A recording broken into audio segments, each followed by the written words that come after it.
Hi అండి, welcome to mom's diary by Ramya. ఈ రోజు వీడియోలోని ఇంకో మస్ట్ ట్రై రెసిపీని షేర్ చేస్తున్నానండి. రెస్టారెంట్ కంటే కూడా ఇంట్లో చేసిందే చాలా టేస్టీగా ఉంటుంది. ఎగ్ బిర్యానీకి గ్రేవీ మొత్తమే మంచి ఫ్లేవర్ ఇస్తుంది. పర్ఫెక్ట్ టేస్ట్ వచ్చేలా గ్రేవీ ఎలా చేసుకోవాలి, రైస్ పర్ఫెక్ట్ గా ఉడికించేంత వరకు అన్ని డీటెయిల్ గా స్టెప్ బై స్టెప్ వీడియోలో షేర్ చేశానండి. ఒక్కసారి ట్రై చేస్తే మళ్ళీ చేసుకునేలా టేస్టీగా, ఇంకా ప్రాసెస్ అంతా చాలా ఈజీగా ఉంటుంది. ఇంకా లేట్ చేయకుండా రెసిపీ డీటెయిల్స్ చూసేద్దాము.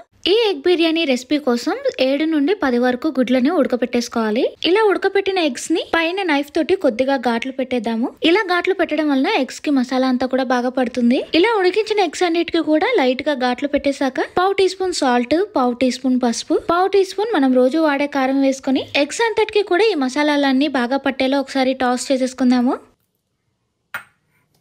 ఇలా ఎగ్స్ అంతటికి కూడా బాగా మసాలాలు పట్టేశాక ఈ ఎగ్ బౌల్ ని మనం పక్కన పెట్టుకుందాము. ఇప్పుడు నెక్స్ట్ ప్రాసెస్ లోకి వెళ్దాము. వేరే బౌల్ తీసుకొని అందులో 1 కప్పు పెరుగు వేసుకోవాలి. అంటే దాదాపుగా 250 గ్రాములు పెరుగు వేసేసాక 1/2 టీ స్పూన్ పసుపు, 1 టీ స్పూన్ వేయించిన జీలకర్ర పొడి, 1 teaspoon garam masala, 3/4 teaspoon కారం, 1.5 టీ స్పూన్ ధనియాల పొడి వేసాక 1.5 teaspoon Kashmiri red chilli powder వేసుకోవాలి. 1 టేబుల్ స్పూన్ వరకు బిర్యానీ మసాలా వేసుకోవాలి. మనం ఎప్పుడు బిర్యానీ చేసినా ఏ మసాలాని యూజ్ చేస్తామో అదే యూజ్ చేయొచ్చండి. బయట మార్కెట్ లో కొన్నదైనా పర్లేదు, ఇంట్లో హోమ్ మేడ్ చేసినా పర్లేదు, ఏదైనా సరే 1 టేబుల్ స్పూన్ వేసుకుంటే సరిపోతుంది. 1 టేబుల్ స్పూన్ కసూరి మేతి వేసేసాక విస్కర్ తో ఇవన్నీ కూడా బాగా కలిసేలా మిక్స్ చేసేసుకోవాలి. ఇలా మసాలా అంతా బాగా కలిసేలా మిక్స్ చేశాక ఈ బౌల్ ని పక్కన పెట్టేసుకుందాము. ఇప్పుడు నెక్స్ట్ ప్రాసెస్ లోకి వెళ్దాం. ఈ రెసిపీ కోసం సన్నగా చాప్ చేసిన 5-6 ఉల్లిపాయలను తీసుకోవాలండి. వెడల్పట్టి ప్యాన్ ని స్టవ్ మీద పెట్టుకుని అందులో 1/2 కప్పు వరకు ఆయిల్ వేసాక సన్నగా చాప్ చేసిన 5-6 ఉల్లిపాయలు కూడా వేసేసుకుని స్టవ్ ని మీడియం ఫ్లేమ్ లో పెట్టుకుని ఆనియన్స్ అంతా కూడా కొద్దిగా రంగు మారేంత వరకు వేయించుకోవాలి.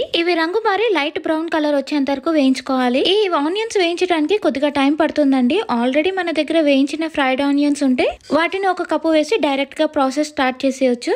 లేదంటే అప్పటికప్పుడు ఇలా ఆనియన్స్ ఫ్రై చేసుకుని కూడా చేసుకోవచ్చు. ఉల్లిపాయలంతా ఇలా రంగు మారేంత వరకు వేయించుకొని కొన్ని ఉల్లిపాయలని బౌల్లోకి వేసేసుకుందాము. రైస్ ఉడికించిన తర్వాత స్ప్రింకిల్ చేయడానికి యూస్ అవుతుంది. కొన్ని ఫ్రైడ్ ఆనియన్స్ ని బౌల్లోకి తీసేసాక ఇందులో కొన్ని బిర్యానీ మసాలాలు వేద్దాము. 3-4 యాలకులు, 1 జావిత్రి, 2-3 దాల్చిన చెక్క, 2 బిర్యానీ ఆకు, 2 అనాస, 1/2 టీ స్పూన్ మిరియాలు, 4 లవంగాలతో పాటు 1 టీ స్పూన్ జీలకర్ర, 1/2 టీ స్పూన్ సోంపుతో పాటు ఇప్పుడు చెప్పిన మసాలాలన్నీ కూడా ప్యాన్ లో వేసేసాక 3 టేబుల్ స్పూన్ల అల్లం వెల్లుల్లి పేస్ట్ వేసుకోవాలి.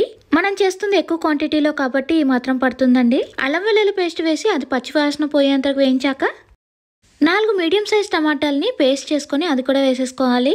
ఈ టమాటా కొద్దిగా తొందరగా వేగటం కోసం 1 టీ స్పూన్ సాల్ట్ వేసుకొని అంతా ఒకసారి బాగా కలిపేసుకుని కొంచెం సేపు ఉడికించుకుంటే ఆయిల్ అంతా సపరేట్ అయ్యి గ్రేవీ అంతా దగ్గరకు వచ్చేస్తుంది.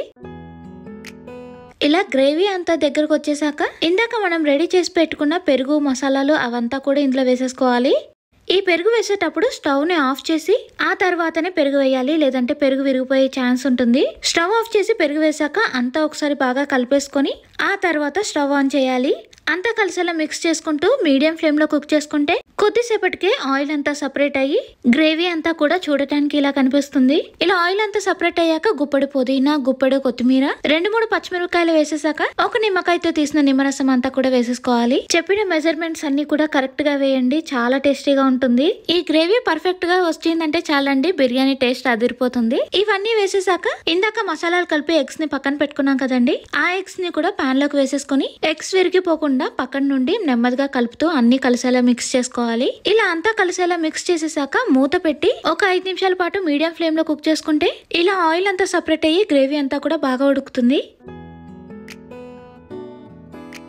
ఇంకోసారి సైడ్ నుండి నెమ్మదిగా మిక్స్ చేసేసుకుందాము. కొన్నిసార్లు ఎక్కువగా ఉడికించేస్తే గ్రేవీ మొత్తం బాగా ఫ్రై అయిపోతుంది. అలాంటప్పుడు ఒక 1/2 కప్పు వరకు వాటర్ యూస్ చేసుకోవచ్చండి. నాకైతే ఇలా గ్రేవీ సరిపోయిందని అనిపించింది, అందుకే స్టవ్ ఆఫ్ చేసి ప్యాన్ మీద మూత పెట్టి ప్యాన్ ని పక్కన పెట్టేసుకున్నాను. ఇప్పుడు ఇంకో వెడల్పట్టి ప్యాన్ తీసుకుని అందులో 3 లీటర్ల వరకు వాటర్ వేసాక 3-4 టేబుల్ స్పూన్ల ఉప్పు వేసుకోవాలి. వాటర్ టేస్ట్ ఎలా ఉండాలి అంటే కొంచెం సాల్టీగా ఉంటే అప్పుడు రైస్ కి అది బాగా పడుతుంది. స్టవ్ ని మీడియం ఫ్లేమ్ లో పెట్టుకుని కొద్దిగా వాటర్ బాయిల్ అవుతున్నాయి అన్నప్పుడు 2 బిర్యానీ ఆకులు, 2 అనాస, దాల్చిన చెక్కతో పాటు 3-4 లవంగాలు, 3-4 యాలకులు వేసాక 2-3 మిరియాలు, హాఫ్ టీ స్పూన్ వరకు సోంపు షాజీరా కూడా వేసేసుకుందామండి. ఇలా మసాలాలన్నీ వేసాక ఒక నిమ్మకాయతో తీసిన నిమ్మరసం కూడా వేసేసుకుని ఆ నిమ్మకాయ తొక్క కూడా వాటర్ లో వేసేసుకుందామండి. ఇలా వేయటం వల్ల నిమ్మకాయ ఫ్లేవర్ అంతా కూడా వాటర్ కి బాగా పడుతుంది. వాటర్ అంతా కూడా ఒక 5 నిమిషాల పాటు బాగా బాయిల్ అయ్యాక ఈ మసాలాలు తినేటప్పుడు మనకి ఇబ్బందిగా ఉంటాయి అని అనిపిస్తే మాత్రం వీటిని ఇప్పుడే తీసేసుకోవచ్చండి. అందుకే స్ట్రైనర్ తోటి నిమ్మకాయతో పాటు మసాలాలను కూడా తీసేసుకుని ఇందులో కట్ చేసిన 2-3 పచ్చిమిరపకాయలతో పాటు 2-3 టేబుల్ స్పూన్ల పుదీనా, 2-3 టేబుల్ స్పూన్ల కొత్తిమీర వేసాక అరగంట సేపు నానబెట్టిన 1 కేజీ బాస్మతి రైస్ వేసుకోవాలండి. నేను ఇప్పుడు వరకు చెప్పిన గ్రేవీ క్వాంటిటీ నుండి మొత్తం మసాలాల క్వాంటిటీ అంతా కూడా 1 కేజీ రైస్ కి సరిపడా మాత్రమే చెప్పానండి. నానబెట్టిన రైస్ అంతా వేసేసాక 1 టేబుల్ స్పూన్ ఆయిల్ వేసుకుని రైస్ ని మీడియం ఫ్లేమ్ లో ఒక 95% ఉడికేంత వరకు ఉడికించుకోవాలండి. ఇంకో 5 నిమిషాల్లో రైస్ ఉడికిపోతుంది అని అనిపించినప్పుడు స్టవ్ ఆఫ్ చేసేసి ఈ పాన్ ని పక్కన పెట్టేసుకుందాము. ఈ లోపు ఎగ్స్ కుక్ చేసిన పాన్ లో నుండి ఎగ్స్ గ్రేవీ అంతా కూడా వేరే బౌల్లోకి షిఫ్ట్ చేసేసానండి. ఆ పాన్ ని ఇప్పుడు స్టవ్ మీద పెట్టుకుని ఉడికించిన రైస్ ఒక లేయర్ వేసేసాక ఇందాక సపరేట్ చేసుకున్న ఎగ్స్ గ్రేవీని కూడా కొద్దిగా వేసేసుకోవాలి. వీడియోలో చూపిస్తున్నట్టు గ్రేవీ ఎగ్స్ వేసేసాక ఫ్రైడ్ ఆనియన్స్ కూడా కొద్దిగా స్ప్రింకిల్ చేసుకుని మళ్ళీ ఇంకో లేయర్ రైస్ వేసేసుకోవాలి. ఇంకో లేయర్ రైస్ అంతా వేసేసాక ఈ రైస్ మీద మిగిలిన ఎగ్స్ తో పాటు గ్రేవీ అంతా కూడా వేసేసుకోవాలి. ఇలా గ్రేవీ అంతా వేసేసాక ఇంకోసారి ఫ్రైడ్ ఆనియన్ స్ప్రింకిల్ చేసుకుని మిగిలిన రైస్ ని ఇంకో లేయర్ గా వేసేసుకోవాలి. రైస్ అంతా వేసేసాక ఇందాక బాస్మతి రైస్ ఉడికించినప్పుడు ఉన్న వాటర్ ని 1 కప్పు వరకు, బిర్యానీ వాటర్ వేయకపోతే కింద అడుగంతా కూడా పట్టేస్తుంది కాబట్టి కొద్దిగా రైస్ ఉడికించినప్పుడు ఉన్న వాటర్ మాత్రం కంపల్సరీగా వేసుకోవాలండి. కొన్ని ఫ్రైడ్ ఆనియన్స్ ని పైన స్ప్రింకిల్ చేసుకోవాలి. ఈ రైస్ మీద అంతా కూడా వేసేసుకోవాలి. కొత్తిమీర కూడా కొద్దిగా స్ప్రింకిల్ చేసేసాక కొద్దిగా నెయ్యి వేసాక గరం మసాలాని స్ప్రింకిల్ చేసుకుందాము. పైనుండి కొద్దిగా 2-3 పచ్చిమిరపకాయలు పెట్టేసుకుని దీని మీద కావాలి అంటే ఫుడ్ కలర్ యూస్ చేసుకోవచ్చు అండి, లేదంటే సాఫ్రాన్ కూడా యూస్ చేసుకోవచ్చు. నేను మాత్రం గ్రేవీ నుండి వచ్చిన ఆయిల్ ని మాత్రమే పైనుండి కొద్దిగా లైట్ గా వేసేస్తున్నాను. ఇలా వేసినా సరే రైస్ కి కలర్ అనేది పడుతుందండి. నార్మల్ గా రెస్టారెంట్ లో అయితే ఫుడ్ కలర్ యూస్ చేస్తూ ఉంటారు, అది కూడా యూస్ చేసుకోవచ్చు. ఆవిరి అంతా బయటకు వచ్చేయకుండా పైన కొద్దిగా టిష్యూ పేపర్ ని పెట్టేసుకుని